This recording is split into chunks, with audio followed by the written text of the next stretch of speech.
everybody. Welcome to Sports Bitches. My name is Rachel Vanetta. I'm joined by my two sporty buds, Sarah Tiana and Megan Gailey. Guys, it is week 6. We just finished it. I'm going to give you a little bit of a heads up. I'm in Canada. Okay, I'm hopped up on tryptophan right now. I just celebrated Canadian Thanksgiving, and I'm ready for a little bobo. I am ready for a little bobo right now. Little sleep. Okay, so that Is that what Canadian sleep is? Bobo? Yeah, a little nap, a little bobo. Take a little bobo.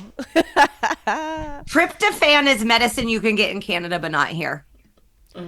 Wait, you can actually get it? I thought tryptophan was in Turkey. What am I thinking of? Yeah, you're right. Tryptophan is in Turkey. Megan, don't ever listen to what Megan says. What kind of drugs are you talking about? I thought you were talking about meds. Now, what is the difference between Canadian Thanksgiving and American Thanksgiving? Okay, so I did learn about it last night, and it's, I think, a little less problematic than American Thanksgiving. I think it's kind of just like when we discovered this country, we came over, we were hanging, we were loving, we were eating around the fire. It was the end of the harvest. And I think that's more so the vibe. And our Thanksgiving actually happened before your guys' Thanksgiving, so... But your Thanksgiving is on Columbus Day? Our Thanksgiving was yesterday. I know, but it's Columbus Day in America, and Columbus so what does that is even mean? But I mean, it means colonization. It means... Okay. Well, so now, I mean, in LA, they call it Indigenous Peoples Day. But you know where Sarah and I are from, holding tight onto Columbus. So we are way more peaceful than you guys, and we probably have better turkey. So this is the I guess October is the period of discovery. We're discovering a lot of things in October, that's for sure, especially in the NFL. Good segue. We've got breaking news 2 weeks in a row. Look at us. Look at the sports bitches absolutely thriving. Davante Adams is headed from the Raiders to the Jets, which is like these two should have just stuck together from the beginning. Yeah. Oh my goodness. But when they were making these moves a couple years ago, we were like, obviously he's going to go with Aaron Rodgers. And then he went to the Raiders and we were like, oh, okay. Yeah. I feel like that ended a little too early. Davante Adams heading to the Jets on the heels of Saleh getting fired. What are your thoughts on this, you guys? I mean, do you want me to go first? You go, girl. Sarah, you go, girl. First. I think it's a non-starter. I think at best he's a wide receiver 3. I think Garrett Wilson is the star on that team, and I think Lazard proved last night that he's still extremely viable in that offense.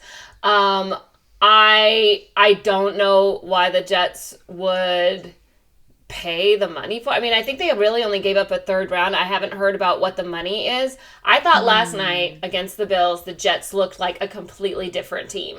To me, they looked so much better. I thought their new head coach, Jeff Ulbrich, did an incredibly great job. I think Todd Downing, who took over the offensive play calling from Nathaniel Hackett, who was, by the way, like, up in the booth, like like what a demotion, you know what I mean? Like literally, like he's just like sitting up there, like, and I'm like, what is he doing? Because he's really the offensive coordinator in name only. Like if you're not calling the plays, what are you doing? That's insane. It's very bizarre, but they did look extremely better. I think getting Davante Adams, it's fine, great, good for you, but what they really need is Hassan Reddick. Like, that's what they really need. So, I think it's a security blanket. I think, it's like, okay, we got rid of the coach, even though Rodgers said he had nothing to do and was so surprised by that. Okay, babe, you're a non-liar. So the coach is gone. Now his former, one of his favorite wide receivers from the Packers is there. So it's like, okay, you've gotten everything you want. Now let's see if you can make it work. I do agree with Sarah, and I think the trade value reflects it, that it was only a 3rd round pick. I think that's also too because Davante was like, listen, I'm not playing here anymore. And so they were like, okay, we got to get rid of him and let's try and get something. But it's like a 3rd rounder for a guy who's like a perennial Pro Bowler is pretty low. He is past his prime. But when you see on that final like play for the Jets where it did seem like there was a miscommunication. Rodgers underthrew his receiver, led to a game-ending interception. It's like, hey, maybe even Davante Adams and him, they just are more simpatico. And so maybe he won't be having those issues because when I watch that play, I go, Aaron Rodgers messed up. Like it was like the wide receiver was open, had to go back for it, fell down, interception. That's on Rodgers. But like then Rodgers is shaking his head. It's like you better be shaking your head at yourself because that was you, honey. Yeah. They said he was devastated at the end of that game. Listen, I think that like Davante and Aaron have just been texting each other like, bro, we can still do this. We absolutely got this. Like they're past their prime, but they had such a connection at the Packers that they probably still believe that they could get somewhere close to that. I thought it was really interesting hearing Bill Belichick talk about the firing of Robert Saleh. I don't know if you guys caught this, but he was even saying, he was like, this is way too early. Like, this is way too early of a decision to make about Saleh. And he really praised him for the work that he did with the defense. Like, I think that they were last place, but when Saleh got there, and then they moved all the way up to like top 5 in the last few years. I just feel like you always get a bump after a coach is fired, whether it's you actually win the game or you play better, you're always going to get that bump because the team's like, see, we can do it without them, especially Aaron Rodgers falling in that Hail Mary.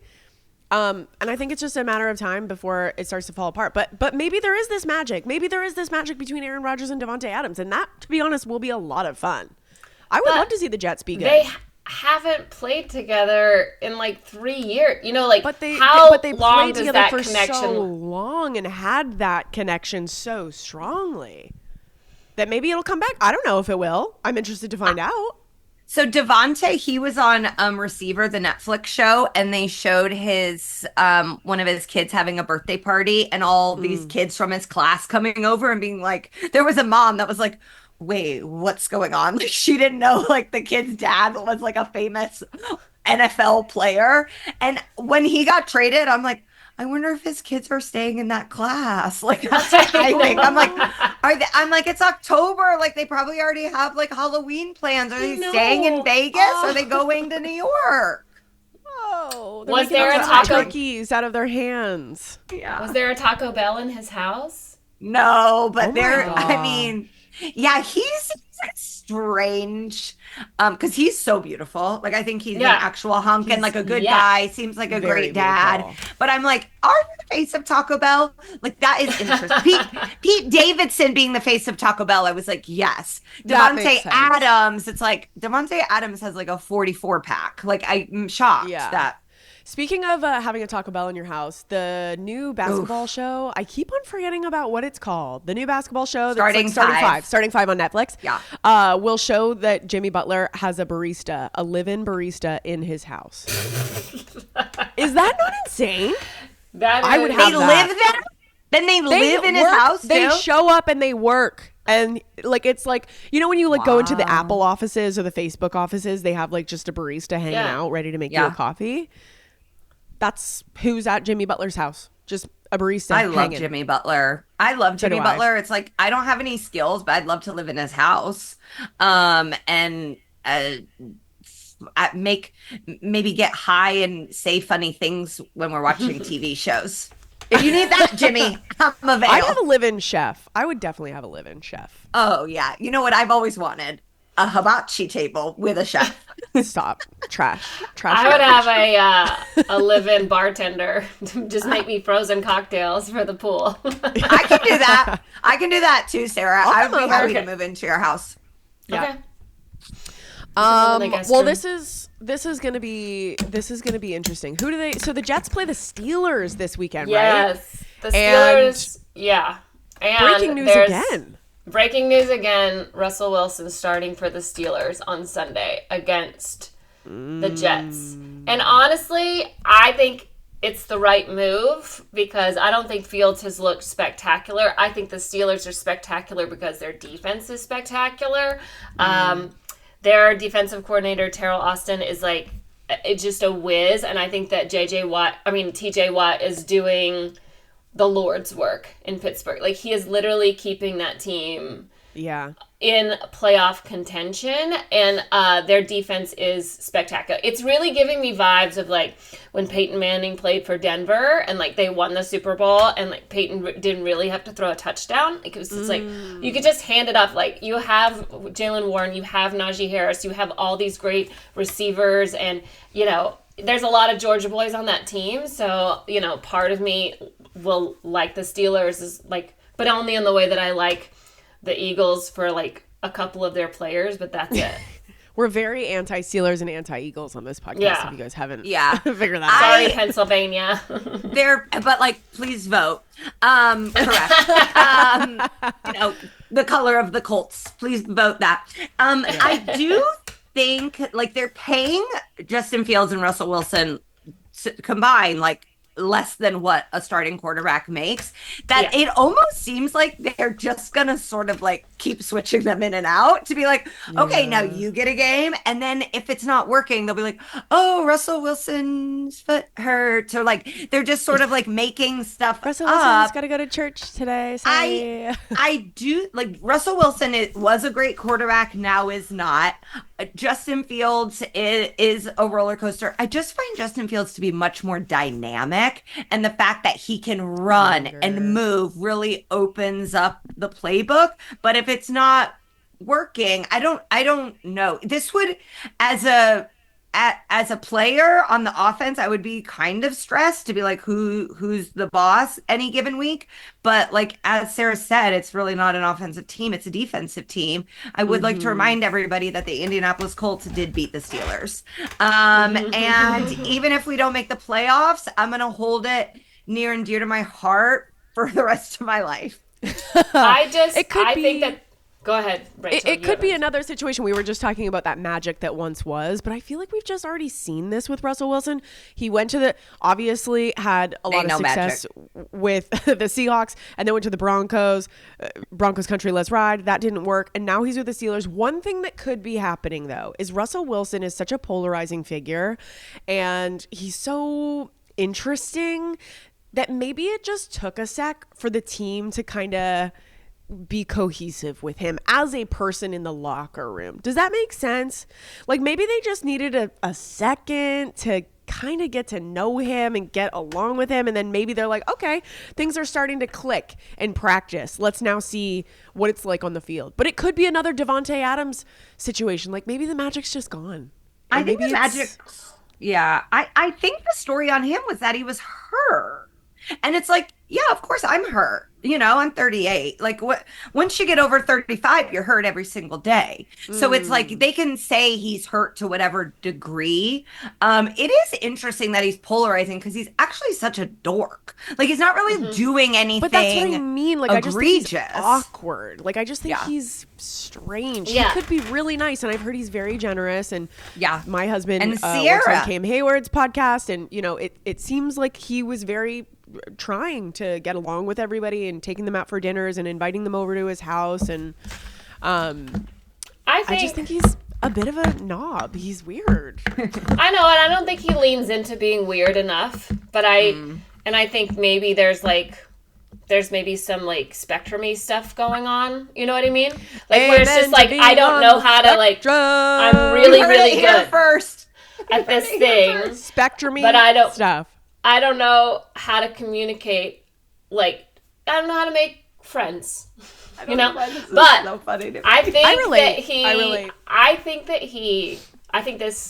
think veterans in this league are really showing out. I think Kirk Cousins has changed the Falcons. I think Joe Flacco has one of the best QBR ratings in the league. Like, I think that this is a league where the older you are, the more in command of the field you are. I mean, look at Aaron Rodgers too. It's like, I'm sorry, but I think that Russell has a lot left in the tank, and I think he was in two very, very bad places. I think he had reached his level of understanding in Seattle, where they were just like, all right, this isn't working. Like, we disagree on what we're doing. Then he goes to the Broncos.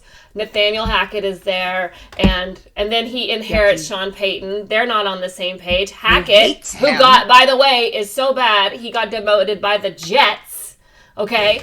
And so, like, I'm just saying that, like, I think now, listen, I don't think Arthur Smith is a good offensive coordinator, but I do think that this is a good team with really good weapons. And I think you're going to see Russell Wilson to George Pickens for 7 right away. I guess we're going to see what happens. It also could be like a situation like, remember, Jared Goff at the Rams. It ended up not working. Goes to the Lions. Lions are so much fun right now. The Lions are, Jared Goff, I think, is the best quarterback in football. I think, yeah, for sure. I don't even think it's close. I think the Lions are firing on all cylinders. They really are, but Aiden Hutchinson. Yes, losing Aiden Hutchinson is huge. Here's what I think could happen, though. I think it would be a lot. They would have to give up a lot. But if they get Max Crosby from the Raiders, they go to the Super Bowl. And I think Max fits with that Lions team. I like Max. I think that Max fits in Detroit too. I do like Max. I think that would signal to Raiders fans we're doing a fire sale. Yeah. And that's a tough pill to swallow. Well, somebody has to be a seller. Raiders need to be just like stripped down, completely naked. Tom Brady just announced that they need a quarterback. Most likely going to vote him into the he's going to be a part of the ownership team. So start from scratch. Build it back up. Get rid of Max Crosby. Have some money. Spend it. You got Tom Brady now. Imagine if Tom plays. Yeah, but I think, Mark Davis is the cheapest owner, one of the cheapest owners. Like they don't reach I think they maybe go to the cap every year. I'm not really sure. I haven't checked their accounts, but I think teams are going to have to sell. I'd be shocked if Pierce keeps his job the whole way. I think once they fire Pierce, they start selling. I think a lot of these teams are going to have to sell pretty soon. I think all right, I might be getting ahead, but I think Max Crosby to the Lions, and I think Chuba Hubbard to the Cowboys, because I think the Cowboys need a running back. That's their biggest weakness in their game. Clearly, we saw it. They have to throw it, and they can't throw it anywhere, so they need a running back, and Zeke ain't doing it. And they got rid of Pollard, which was a huge mistake. So I think if they can get Chuba, who, by the way, Canadian, from the Panthers, I think that kind of changes the Cowboys dynamic. I don't see the Cowboys as sellers ever, so I think that they're always buyers. That's my 2 cents. Let's talk about, you mentioned the Cowboys. There's a lot of coaches on the hot seat right now. Mm-hmm. We obviously discussed Saleh getting canned last week. I kind of want to start this new segment. We're going to make a Sports Bitches burn book, okay? I want to go over all of the coaches that we want out of here, okay? And people bet on these kinds of things online. It's all over the place. The next coach to be fired. And I believe the next coach to be fired, odds-wise, is Doug Peterson. Wow. He's got to go, perhaps. Sarah, I know you have some hot takes about this. I don't think it's him. I think they need to fire their offensive coordinator, Press Taylor. I think that guy is trash. I think Doug Peterson is a great coach. He turned that team around quickly. Now they have this new offensive coordinator, and all of a sudden, everything sucks. Like, they can't do anything. And I think that's their problem. I think their problem is their scheming, and I don't think they have the right approach against these teams. But they have all the tools. Yeah, I like Doug Peterson. I like that he wears these weird little visors all the time. And he's got his little crispy grays poking out, like Philly special. Like he did magic. I know. I love Doug Peterson. I also think it would be so rude to make someone to fly to London and then fire them. Like, it's like, you can't fire me abroad like that. Like they did to Saleh. They did that to Saleh. So it's like, okay, how am I getting home? Like, who's paying? Or is he just staying in London and he's like, anybody need a footy coach? Yeah. What if he stayed in London and became Ted Lasso? Yes, because he does deserve better. There is something going on with Trevor Lawrence. He, it was like last year, the year before, we were like, he's amazing, and now it's like, is he done? Like like that team hinges on him, and it's bad. And yes, they beat the Colts, and I'm happy for them. But it's been such a. But like we were talking about Trevor Lawrence in the same vein as we were like talking about Joe Burrow. We were like, oh I know, my God, these guys are going to be such studs. I remember going down the rabbit hole on Trevor Lawrence's Instagram and his wife and how they like were. Aren't they? Didn't they get married at like 19? I don't know. Oh, yeah, they love God. They love God. They love Jesus, baby Jesus. So when someone loves God that much, and then you're playing this poorly, are you like, hey, what's did up? I sin? Like, what are you going to church God? more? Because it's like, they always thank God at the end when they've won. They're like, I couldn't have done this without God. And it's like, okay, but a lot of guys on the team that lost also love God. So is he mad at them? That just seems there's a lot going on in the world for God to be this locked in to the NFL. Yeah, does God love Caleb Williams more than me because he let the Bears beat me in London? That's what I'm. Does God love Deshaun Watson because why is he still playing football? Ooh. And I think God's like, I'm staying out of this. Trevor Lawrence says the Jaguars are too fragile. I kind of wish that, speaking of Joe Burrow, you know how Joe Burrow just ran in that touchdown right away, and I texted you guys, I said, Joe Burrow is so hot.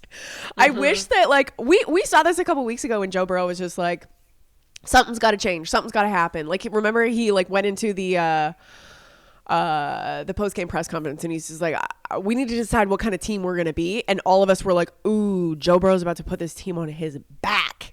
And that was the exact what we saw perfectly this week when he ran in that first touchdown. He was like mean mugging and making that ugly little face. That's what Trevor Lawrence needs to do, but I just don't think he's gritty enough. Like, I think he's like, if he like hit somebody, he'd be like, oop, sorry. Yeah, I mean, Joe Burrow had the good fortune of playing the Giants.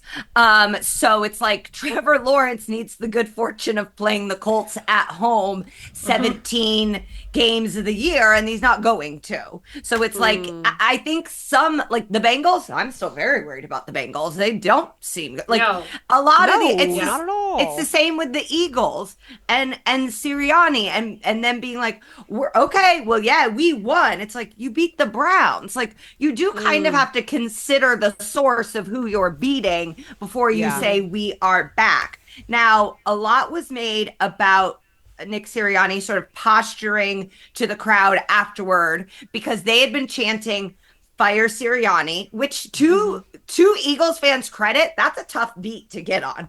Fire, like how do you fire even Sirianni. Fire Sirianni. Fire Sirianni. Not easy for a stadium of white people to like get on that and keep it. Sack Sirianni. Sack Sirianni. That's what they should have done. And so then afterwards, he was going to the crowd like, I can't hear you anymore. And I know that I'm alone on this. I liked it because stop, Megan. No, listen. I liked it. She got a finger. I got my finger out. If there is one fan base that deserves undignified behavior, it is the fan base that is so crazy they needed a jail in their stadium. So it's like, Eagles fans, you gave it, and I actually think Eagles fans like it. It's like those couples you see that love to scream at each other and then start making out in front of everybody, and you're like, what just happened? I think Eagles fans and Nick Sirianni have a toxic relationship. Then he brought his child into the post-game press conference. And here's the thing. We have children. If we can't use them as shields, then what did we have them for? Okay? I want to, Conrad, sit on my lap and keep me from getting fired. Crazy take. I know it is crazy, but it's like, yeah, bring your kid in. It's crazy. You're crazy. And you know who else is crazy? Fucking Eagles fans. I was saying in the group chat, I had not a single ounce of hatred in my body for the Eagles. I was just saying, whatever, who cares? Now I hate Sirianni. Sarah's rubbed off on me so much. This bothered me. It bothered me. He's such a dork for doing this. It's like, relax. Look who you're beating. This is nothing to celebrate over. And then bringing his kid and putting it in the and he was so smug in that post-game press conference. And what did he keep on saying? Just happy to get a win. And he was like winking. I don't know if you guys caught that, but he was like winking at the reporter because everyone was obviously asking him the same question. Just fired up to get the win, just fired up to get the win. Just go away. Okay, First of all, I'd like to say, Megan, every team has a jail in their stadium. So it's not like I think they were the Trailblazers. The Trailblazers. Okay, fine. Here's the other thing. Like, this infuriated me because, like, you are the leader of men. You are the face of the team. You are the representation of them. You can't get mad at them for getting penalties if you're going to act like an asshole on the sideline to other people, right? And honestly, like, being like, what do you say now after you beat the Browns? It's like, you ever see it, like, imagine the Cowboys over the weekend, they're losing 42-3 or whatever. CeeDee Lamb gets a first down and he stands up and he's like, first down. And you're like, cringy. Congrats.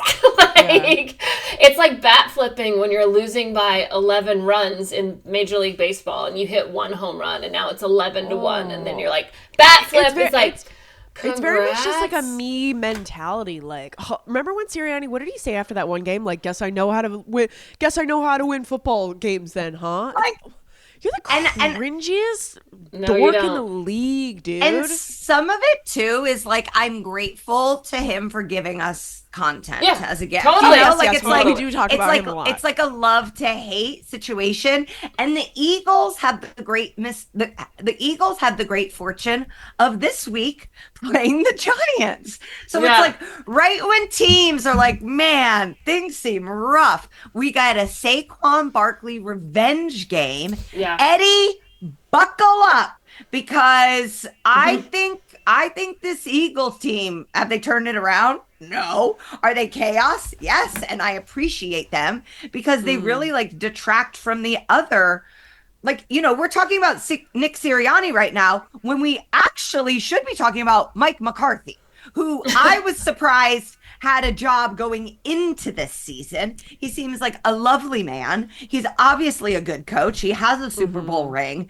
The Cowboys are such a disaster to be blown out at home on Jerry Jones's birthday. That brings the whole country together. Like, we are the country divided, and then we see a woman on all fours heaving while a Lions fan does the gritty, and you go, you know what? Maybe we're gonna be okay. America's gonna get through this. I don't know if you guys saw. I don't know if you guys saw, but like AT&T, the Twitter account tweeted out like their attendance numbers, which was like 96,000 or something insane.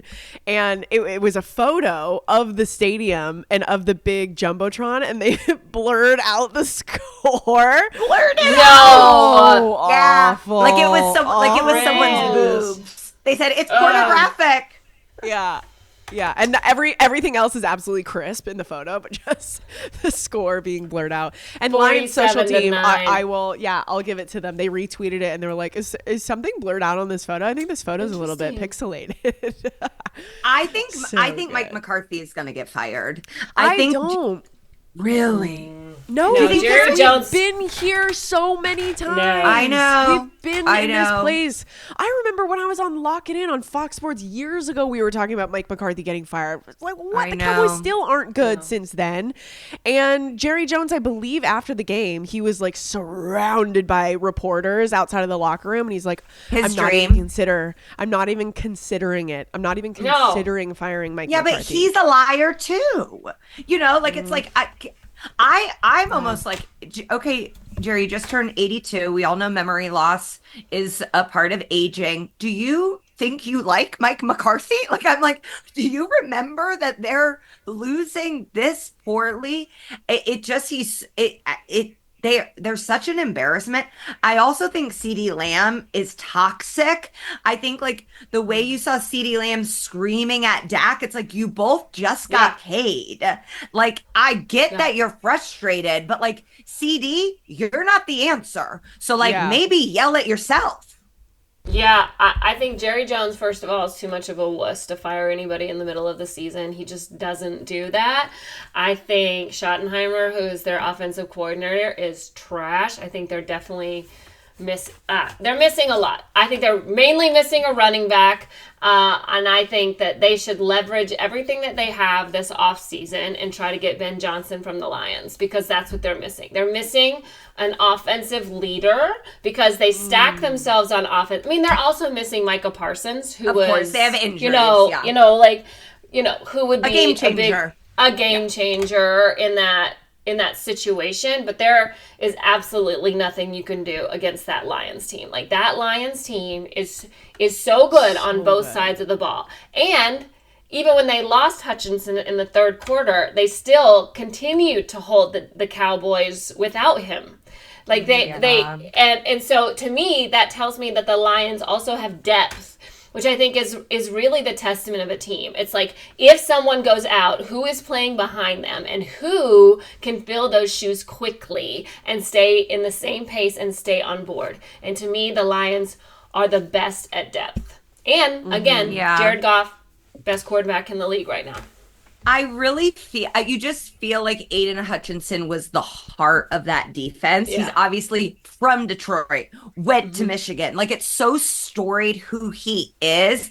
And like with that like Wolverine paint, I fell in love with him on Hard Knocks. I love his little like perfect rich white family. I'm like, where did you guys appear out of in the suburbs of Detroit? Like, how dare the former president go after this town? You know, like we got red-blooded Americans making cars. That I hope that they're able to like rally. And honestly, if Dan Campbell called any of us, we'd be playing. You know, like if he was gonna say, Megan, get in here. I'm like, Yep. That's what I was going to say, is I feel like this team is so tight knit and just running on all cylinders. And Dan Campbell's post game speech was just like, this is the most like together this team has ever felt. And he wasn't even just talking about the product on the field. I think he was talking about like the camaraderie and the feeling in the locker room. So I could totally see this team stepping up. And man, I just feel really bad for him because he is such a little sweet pie, and he was devastating. So good. And I couldn't watch. No.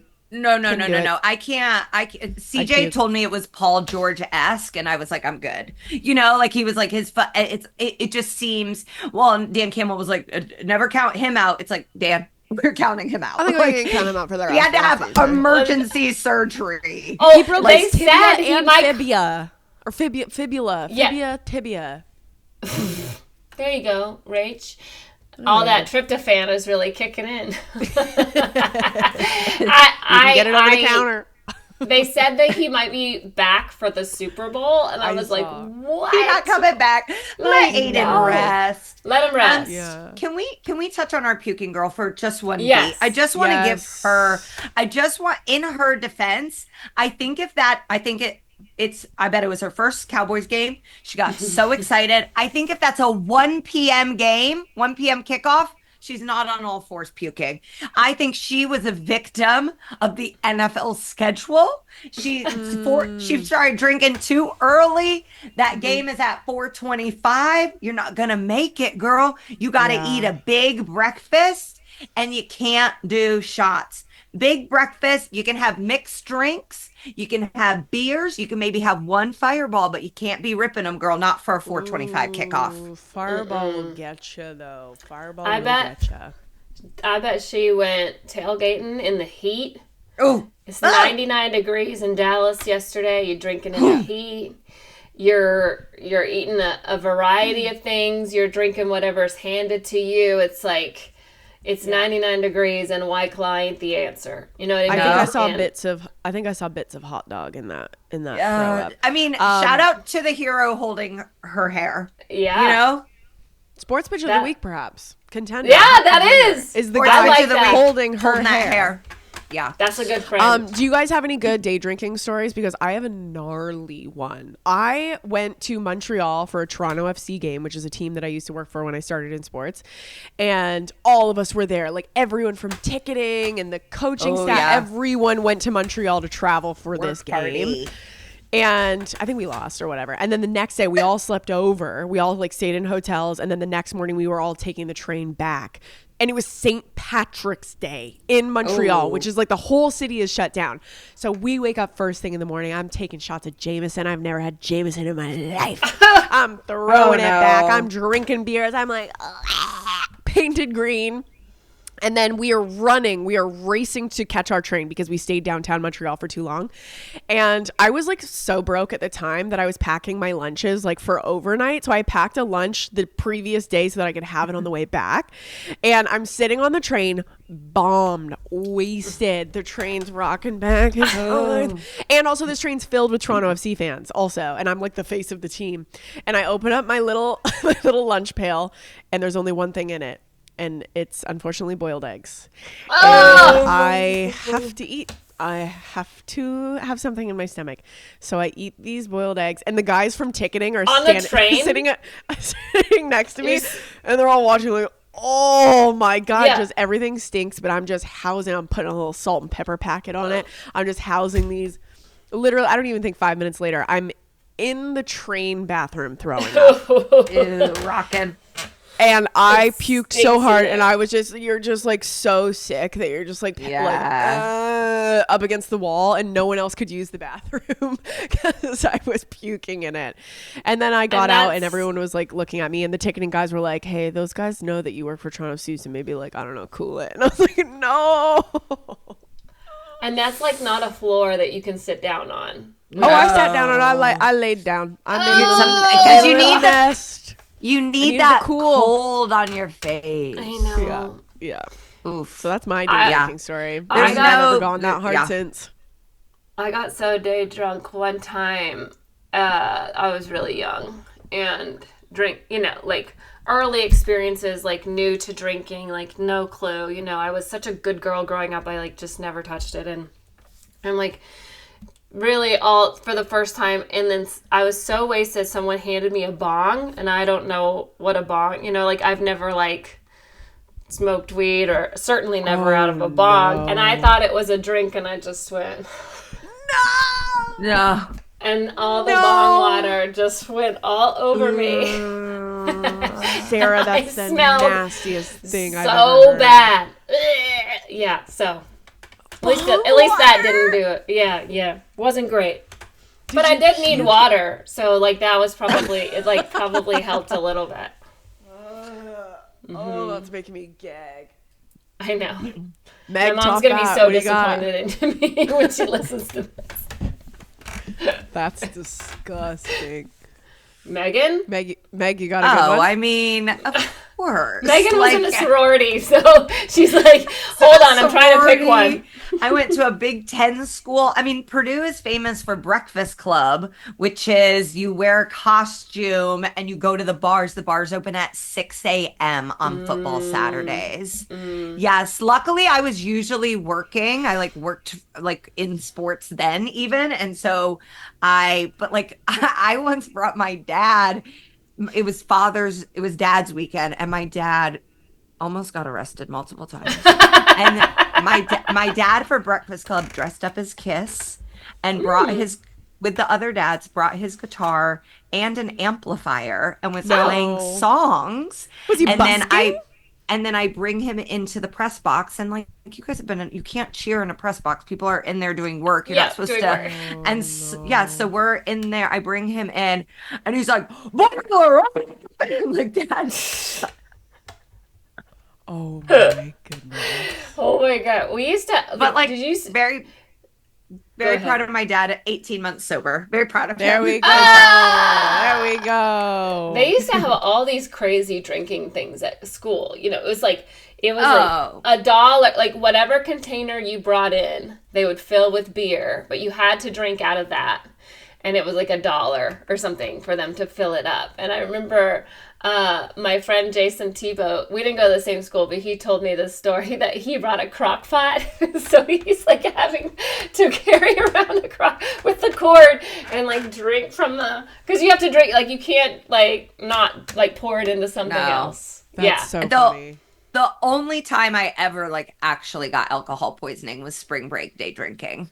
And it was like, and I was done for like the rest of the trip. And like, I could drink, but it was just like, they were like, get Megan in the hotel room. And I don't think I left for like the next 3 days. Yeah. What was it that gave you alcohol poisoning? What were you drinking? Like, nasty I can't even recall. I was just on the beach in Fort Lauderdale, had gotten my nose pierced. There's all these pictures of me hugging children. Like I was like, always meant to be a mom.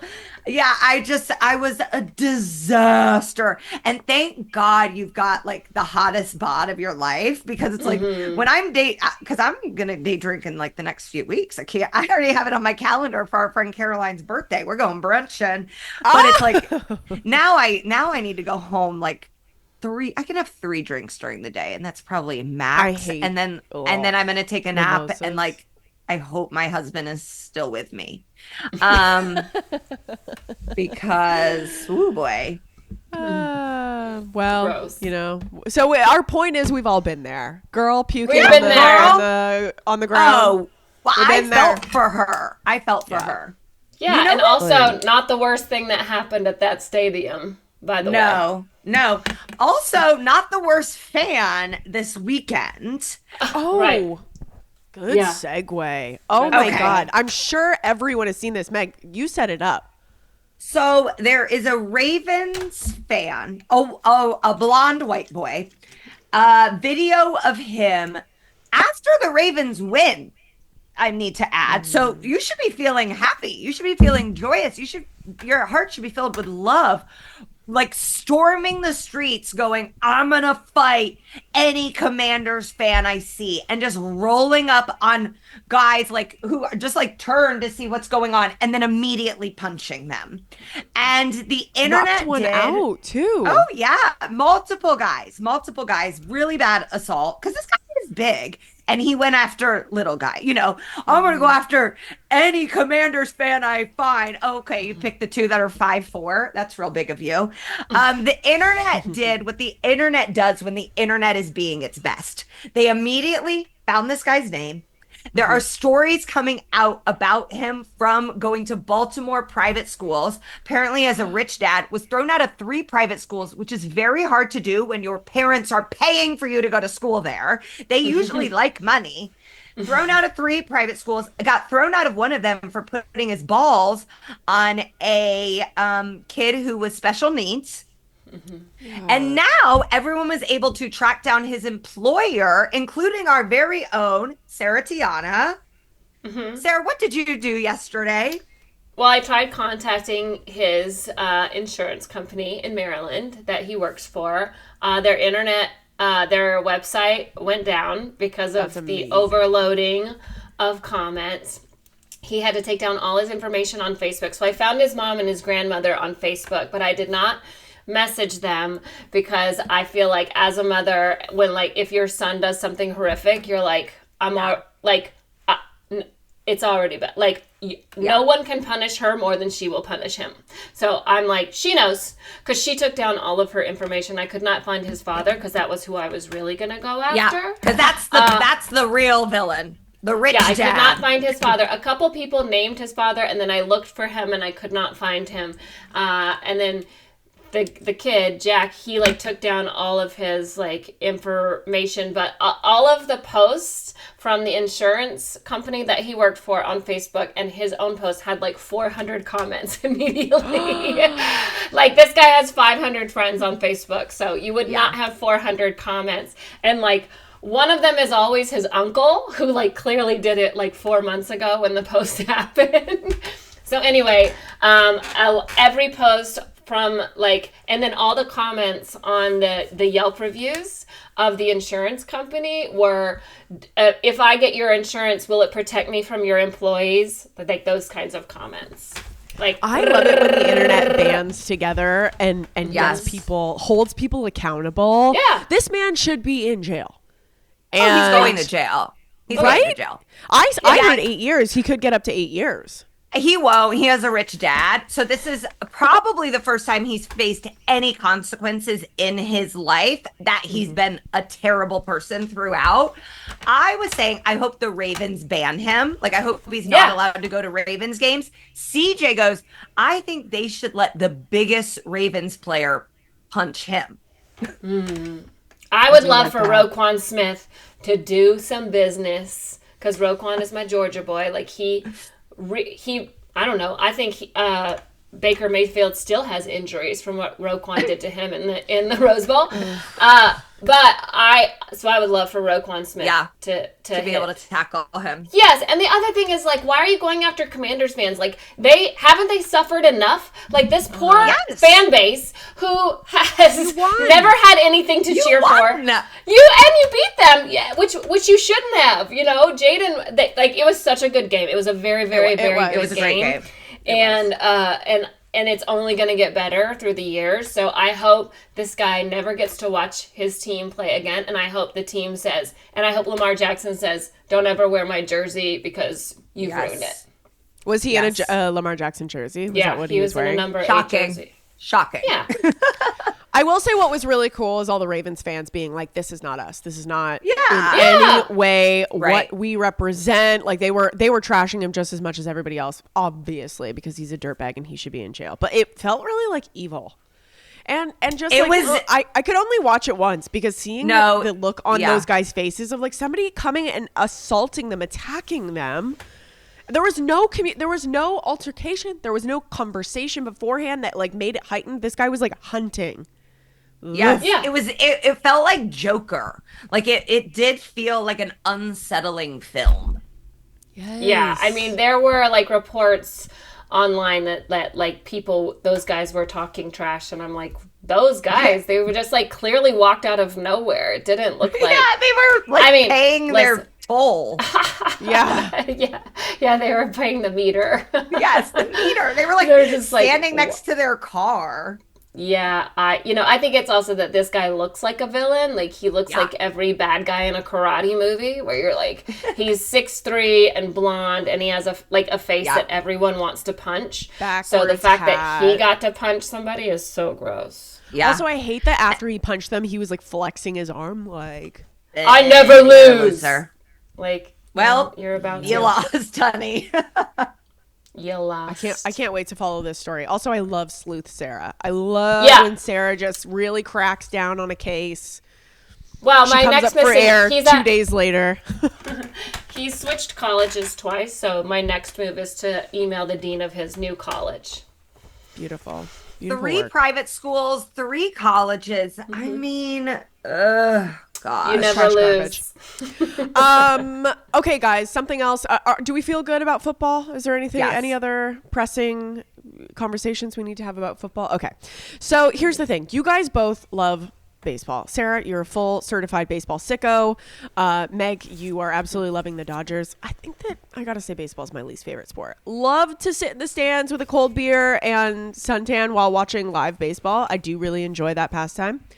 But watching baseball, there's just so many games and it's just so many teams. It's hard to keep track of. For me, personally, you two are baseball sickos. I challenged you this morning to get me on the bandwagon, to convince me why I should be paying more attention to the MLB playoffs right now. And so go ahead, do your worst. Sarah, you take the floor. Well, first of all, if you don't like baseball, then like you just don't like sitting still. That's really mostly your biggest problem. Yeah. ADHD, check. I think the biggest reason that you should be into baseball right now is like the Dodgers and the Mets series is phenomenal, and there's a lot of and the Guardians Yankees series is also 2 like just heavyweight juggernaut teams. Everyone has really good pitching. The thing about for me, you're Canadian, and I think you should be focusing on the Canadian players in the game that are left in these series. So Freddie Freeman is the first baseman for the Dodgers. He's from Canada, so you could cheer for him and the Dodgers in that series. And then the Naylor brothers, there are two brothers who are on the Guardians team, and they are both from, hold on, I had to look up the name of, it's called Mississauga. Is that right? Mississauga? Mississauga, Ontario. Mississauga. Whatever. Mississauga. That's hard. Happy Mississauga. Thanksgiving, boys. You got it. Yeah. Happy Thanksgiving, Mississauga. Yeah. Freddie Freeman. His mom is from Canada, so he wasn't like from there. But anyway, Mississauga is your Naylor brothers. They're the catcher. There's two brothers on the Guardians team. That's who Travis Kelce came to see last night because he's from Cleveland. So I think that there's still a lot of fun, and everyone. Baseball, to me, baseball is fun, and it's a super simple game. It's not as complicated as football, and I think people watch football and they go, I have no idea what's going on. Did he make that catch? Did he not? And everything's really dynamic. But in baseball, everything is very fine-tuned. The hardest thing to do in any sport is hit a fastball. It is the hardest thing for any athlete to do ever. I don't care how good of a quarterback you are. I don't care if you're Lionel Messi. You cannot hit a fastball. So seeing these guys try to hit a fastball, to me, is super I don't fun. think I've ever met a bigger baseball fan than Sarah. Sarah's dream day would be going to a baseball game, sitting completely alone. No one even near her. Oh, yeah. Maybe having a little beer, but then you keep the score by yourself. You don't want anyone. The love of your life. Matthew Stafford could be sitting next to you, and you'd be like, "Hey, Matthew, zip it. I'm keeping score." That would be the perfect day a lot for of times I bring my headphones so I can listen to the radio call, so then I really don't hear anybody else. You've got like a 90-year-old man inside. And Rachel, to your point, there are so many games and so many teams, but we are in the most fun time. October baseball is when every at-bat matters, and you are living in the city that is home to the highest paid team of all time. Shohei Ohtani is Babe Ruth, but better.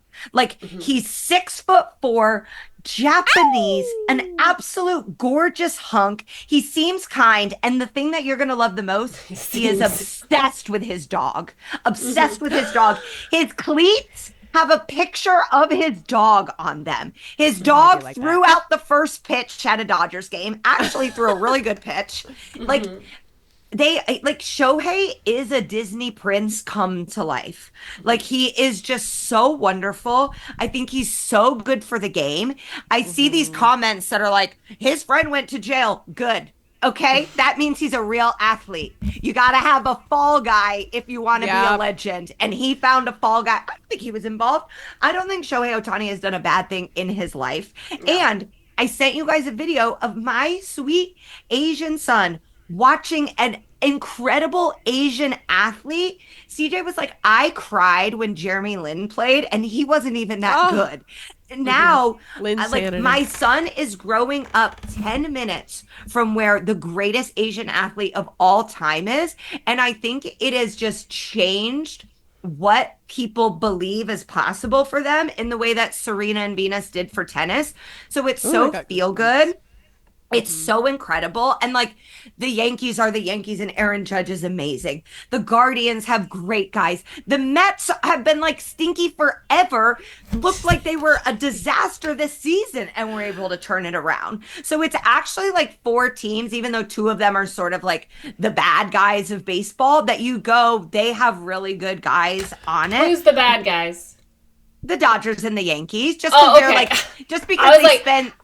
Yes, I was making sure you put the Dodgers in the bad guys. Oh no, of course. I've never rooted for a team that's the favorite, like I root for Right. losers. And so it's like, oh my God, they spend all the money. They get all the players. They're willing to do anything to win. And then sometimes they don't. And so it's like but like I keep seeing in the games, they keep like cutting to Rob Lowe. And I'm like, no, cut to the Mexican family that has 4 generations of people because that is what the Dodgers is. Like the Dodgers is the heartbeat of this city way more than like celebrities or the industry is.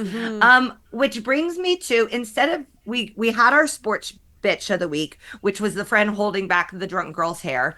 We have a sweetie baby boy nominee this week too.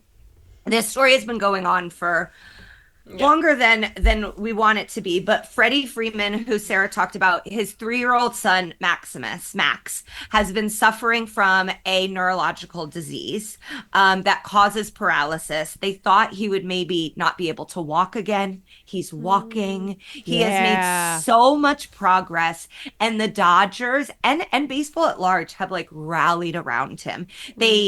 Freddie Freeman walked into the stadium and there were t-shirts for him, and they said Freddie Freeman broke out into tears. Like it's one of those things where it's like, no matter how much money you have, how much access you have to the best doctors, if your child is sick, that is your whole world and whole life.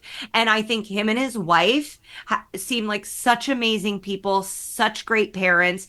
To see the organization like rally around him and this 3-year-old baby boy, it's been so beautiful to watch. And I'm so glad that he is doing better. And to see Max at games like truly warms me in a way that I like. It's what sports is supposed to be about. Because I remember the day that Freddie got called from the game, because they were like, you just see Freddie running out of the dugout and like running out of the stadium in his uniform, like literally flying to the hospital because Chelsea, his wife, was like Max, and to me that is it doesn't matter who you are and what you're doing when you're having an emergency with your child. Nothing else is important and nothing else matters. And Freddie, I think, was gone for a week at least. And Freddie doesn't miss time. Like he's one of those guys that's like, oh, he's played the most consecutive games in a row. Like he's one of those guys. So and he's also injured right now. He has a really bad swollen ankle, and he's out there still playing and hobbling up to first base. Luckily, he hits a lot of doubles, so he's doing good. So anyway, there's a lot of beautiful, amazing stories in baseball. Okay, I'm in. Now. I'm in. You guys won me over with a Dogs, sweetie baby children, boy, Ohtani, Los Angeles, families. I mean, honestly, I think if the Yankees played with their shirts off, that would be the next best thing. I would totally watch that game. I'd be open to that. If Stanton, Soto, and freaking Judge just played with their shirts off, I'd be like, you'll get a lot more people watching. Listen, there's even times I look at Max Muncy and I go, all right, yeah, All sure. right. Well, yeah, there you go. Okay, that's our episode, guys. We're going to be back next week to break down another week in the NFL and sports and all the drama that comes with it. Love you guys. Happy Canadian Thanksgiving. Happy Canadian Thanksgiving. Thank you to Derrick Henry. You have made a lot to love. My fantasy team win 4 in a row, baby. Wow, Derrick Henry's back, baby. Ooh, ooh, ooh, ooh.